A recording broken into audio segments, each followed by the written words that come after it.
ابھی آپ کو لے چلتے ہیں، عمران خان جلسے میں موجود ہیں۔ وزیر اعظم عمران خان حافظ آباد میں عوامی جلسے سے خطاب کریں گے۔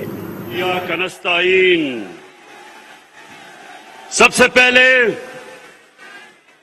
شوکت بھٹی آپ کو، آپ کے ایم پیز کو، مہدی بھٹی کو، اپنے تحریک انصاف کے کارکنوں کو، میرے سارے جتنے بھی یہاں ہمارے عہدیدار بیٹھے ہیں، میں سب کو اس شاندار جلسے کی بھرپور مبارک بھی دیتا ہوں، خراج تحسین بھی پیش کرتا ہوں۔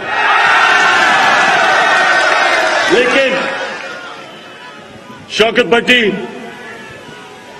آپ نے اتنی بڑی لسٹ پیش کر دی، لگتا ایسے ہے کہ آپ ایک ہی سال میں حافظ آباد میں وہ کام کروانا چاہتے ہیں جو 70 سال میں نہیں ہوئے۔ دیکھیں انشاءاللہ، دیکھیں سب سے پہلے تو میرا حافظ آباد کے لوگوں آپ سے وعدہ ہے کہ انشاءاللہ جب ہمارے 5 سال مکمل ہوں گے، میرا وعدہ صرف حافظ آباد آپ سے نہیں ہے، میرے سارے پنجاب کے لوگوں سے ہے کہ پاکستان کی تاریخ میں ان 5 سالوں میں جو ہم ڈیولپمنٹ کا کام کریں گے، اس ساری ملک کی تاریخ میں اتنا کام نہیں ہوا ہوگا جو انشاءاللہ پنجاب میں ہم آپ کو کر کے دکھائیں گے۔ اب میں حافظ آباد کے نوجوانوں، میں آپ کا سب کا جنون دیکھ رہا ہوں، میں یہ چاہتا ہوں ابھی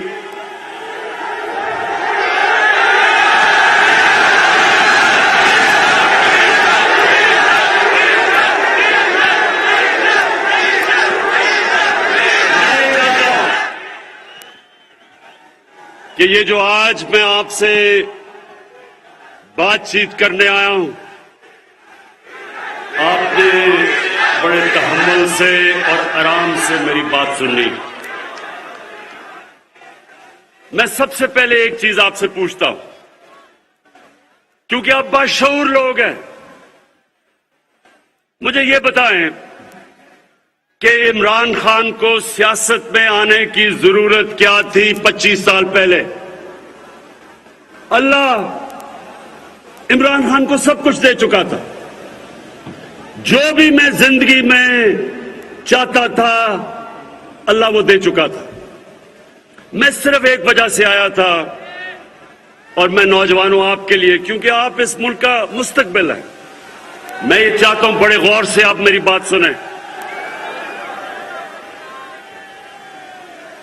پاکستان کیوں بنا تھا؟ یہ ملک علامہ اقبال کی جو خواب تھی، ہم سب اپنے آپ سے پوچھیں کہ کیا ضرورت تھی پاکستان کی بنانے کی؟ یہ ایک بڑے مقصد کے لیے بنا تھا، اور آپ اگر جب تک اس کو نہیں سمجھیں گے ہم قوم نہیں بنیں گے، کیونکہ ایک قوم تب بنتی ہے وہ جب ایک نظریے پہ کھڑی ہوتی ہے۔ نظریے کے بغیر قوم نہیں بن سکتی، وہ ایک عوام کا ہجوم ہوتا ہے، اس کے اندر کبھی آپ سنیں گے کہ جاگ پنجابی جاگ، کبھی آپ سنیں گے سندھو جیش، کبھی پختونستان، کبھی بلوچستان کی آزادی کی تحریک، کیونکہ جب تک میری قوم کو مقصد نہ پتا چلے پاکستان بنانے کا، ہم قوم نہیں بن سکتے۔ اور جب ایک قوم اپنے نظریے سے ہٹتی ہے، میرے پاکستانیوں، وہ قوم تباہ ہو جاتی ہے۔ ہم نے ایک عظیم قوم بننا تھا، نہیں بنے، اور آج میں آپ سب کے سامنے پہلے تو یہ رکھتا ہوں کہ نظریہ تھا کیا پاکستان کا؟